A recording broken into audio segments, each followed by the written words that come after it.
दोस्तों, अगर आपने अपने लड्डू गोपाल की प्राण प्रतिष्ठा नहीं की है तो आज मैं आपको 3 ऐसी चीजें बताने वाली हूँ जिन्हें करके आप अपने लड्डू गोपाल को जागृत कर सकते हैं। प्राण प्रतिष्ठा का काम होता है विग्रह में प्राण डालना। उसके बाद आप जो जो उनकी सेवा करते हैं आपको महसूस होता है कि वो जागृत हैं और आपको सुन रहे हैं। सबसे पहले तो जिनके पास लड्डू गोपाल है वो कमेंट में राधे राधे अवश्य लिखें। उसके बाद आपने प्राण प्रतिष्ठा की है या नहीं की है वो आप बता सकते हैं। दोस्तों, वैसे तो इस विधि को हर कोई कर सकता है, लेकिन खास तौर से ये विधि उन लोगों के लिए है जिन्होंने अपने लड्डू गोपाल की प्राण प्रतिष्ठा का 5 दिन का प्रोसेस कंप्लीट नहीं किया है और कहीं न कहीं उनके मन में ये अफसोस है कि हमने अपने लड्डू गोपाल की प्राण प्रतिष्ठा नहीं की।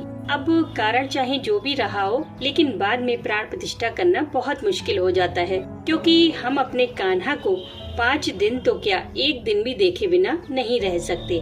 और दूसरे कुछ भक्त ऐसे होते हैं कि जो जन्माष्टमी वाले दिन ही लड्डू गोपाल को घर लेकर आते हैं तो वो प्राण प्रतिष्ठा नहीं कर पाते, सिर्फ पंचामृत से स्नान करा के सेवा शुरू कर देते हैं। और कुछ भक्त प्राण प्रतिष्ठा के झंझट में पड़ना ही नहीं चाहते, क्योंकि प्रोसेस थोड़ा लंबा है और इस बीच में आप कहीं जा भी नहीं सकते, इसलिए उन्हें थोड़ा मुश्किल लगता है।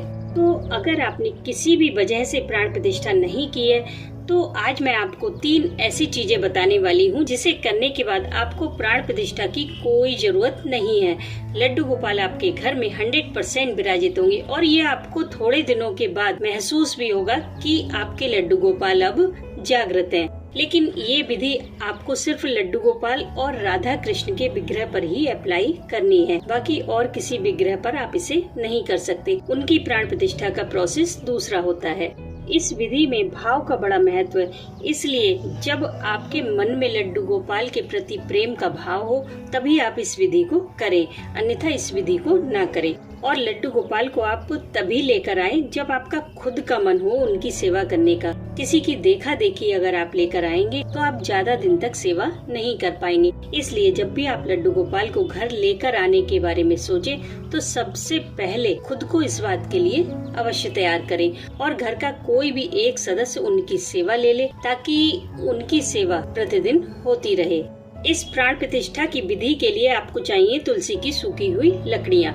बस लकड़ी आप, अगर आपके घर में तुलसी सूख गई हो तो आप उसी की लकड़ियाँ तोड़ कर रख लें, और अगर नहीं है तो आप लकड़ी बाहर से भी ला सकते हैं। आप किसी मंदिर में बात कर लें, वहाँ से लकड़ी लेकर आ सकते हैं, या फिर किसी रिलेटिव के यहाँ तुलसी सूख गई है तो आप वहाँ से भी ले सकते हैं। ठीक है, तो जब भी आप अपने लड्डू गोपाल को घर लेकर आएं तो सबसे पहले उन्हें पंचामृत से स्नान कराएं। इस प्राण प्रतिष्ठा में आपको सिर्फ 3 चीजें करनी होंगी। पहली होगी वस्त्र, दूसरी होगी भोग और तीसरी होगी आरती। तो पहले बात करते हैं वस्त्र की।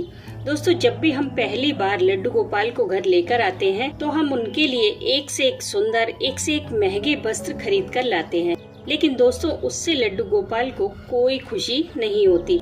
तो जब भी आप पहली बार लड्डू गोपाल को घर लेकर आए, उन्हें पहला वस्त्र अपने हाथों से बनाकर पहनाएं।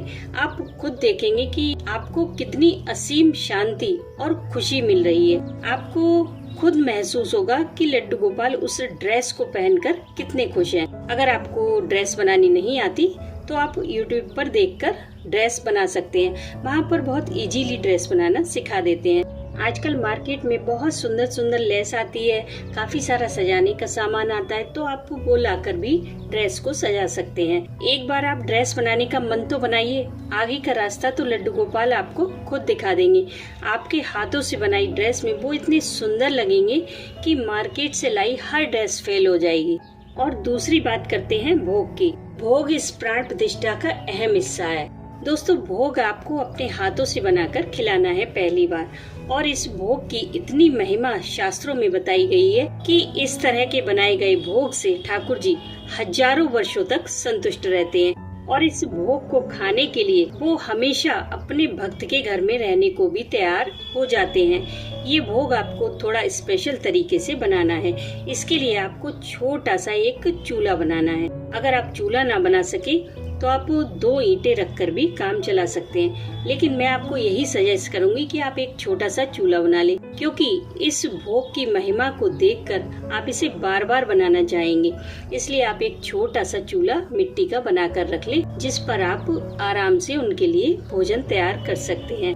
और इस चूल्हे में आपको तुलसी की लकड़ियां जलाकर ठाकुर जी के लिए भोग तैयार करना है। अब आपके पास इतनी लकड़ियां तो होंगी नहीं कि आप पूरा खाना बना सकें, तो आप सिर्फ उनके लिए मखाने की खीर बनाएं। वो बहुत जल्दी बन जाती है। थोड़ा सा दूध उबालकर उसमें मखाने और चीनी डाल दें और थोड़े मेवा मिला दें, बस भोग तैयार है। तुलसी की लकड़ियों पर बनाया गया भोग ठाकुर जी को इतना प्रिय है कि वो आपका घर छोड़कर कहीं नहीं जाएंगे। और इस भोग के चमत्कार देखकर आप भी इसे जल्दी जल्दी बनाना चाहेंगे। तो जब भी तुलसी सूख जाए उसे फेंके नहीं, इस तरह समय समय पर ठाकुर जी के लिए भोग तैयार करें। और जिनको सूखी हुई तुलसी की लकड़ियां ना मिले, वो क्या करें? वो लोग अपने घर की तुलसी की सिर्फ एक लकड़ी तोड़कर सुखाकर रख लें और पूरा भोग आप आम की लकड़ी जलाकर तैयार करें।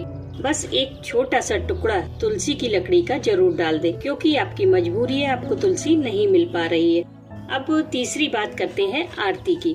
ये आरती भी थोड़ी स्पेशल तरीके से होनी है। जब लड्डू गोपाल आपके घर में आए पहली बार, तो आपको पहली आरती तुलसी जी की लकड़ी से करें।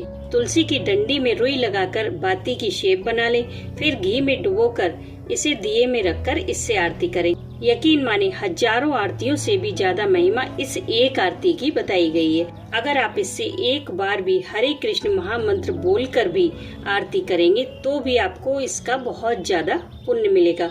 विष्णु भगवान इस तरह की आरती से अत्यंत प्रसन्न होते हैं। ये तीनों काम आप करें, लड्डू गोपाल आपके घर में सदा सदा के लिए विराजित हो जाएंगे। जो लोग पहली बार लड्डू गोपाल को ला रहे हैं, वो तो ये कर ही सकते हैं, लेकिन जो प्राण प्रतिष्ठा कर चुके हैं और काफी समय से बाल गोपाल की सेवा कर रहे हैं, वो भी ये तीनों काम करके अपने लड्डू गोपाल को और अधिक प्रसन्न कर सकते हैं।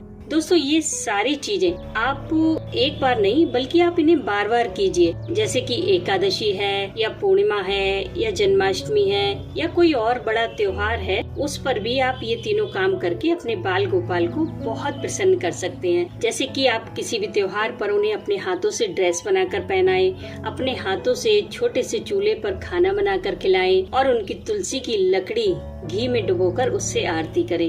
इससे आपको इतनी अधिक खुशी मिलेगी, आपको खुद महसूस होगा, बार बार यही महसूस होगा कि इन चीजों से लड्डू गोपाल बहुत खुश हो रहे हैं। दोस्तों, लड्डू गोपाल की सेवा भाव के द्वारा ज्यादा की जाती है। जब हम भाव से, प्रेम से उनके लिए वस्त्र तैयार करते हैं, पगड़ी बनाते हैं, भोग बनाते हैं, तो इन सारी चीजों में जो खुशी मिलती है वो मार्केट से लाई चीजों में नहीं मिलती। पैसा खर्च करके तो हम कुछ भी ला सकते हैं, पैसों से भगवान का कोई लेना देना नहीं है, वो तो स्वयं उन्होंने ही हमें दिया है। लेकिन जब हम खुद की बनाई चीजों में अपने भाव को समाहित करते हैं, तो वो चीज अनमोल हो जाती है। और यकीन माने, जब आप अपने हाथों से ड्रेस बनाकर लड्डू गोपाल को पहनाएंगे, तो भाव विभोर होकर आपकी आंखों में आंसू जरूर आएंगे। तब समझ जाना कि प्रभु ने आपकी सेवा स्वीकार कर ली। परमात्मा पर अपना विश्वास बनाए रखिए। मैं मिलती हूँ आपसे नेक्स्ट वीडियो में। तब तक के लिए हरे कृष्णा।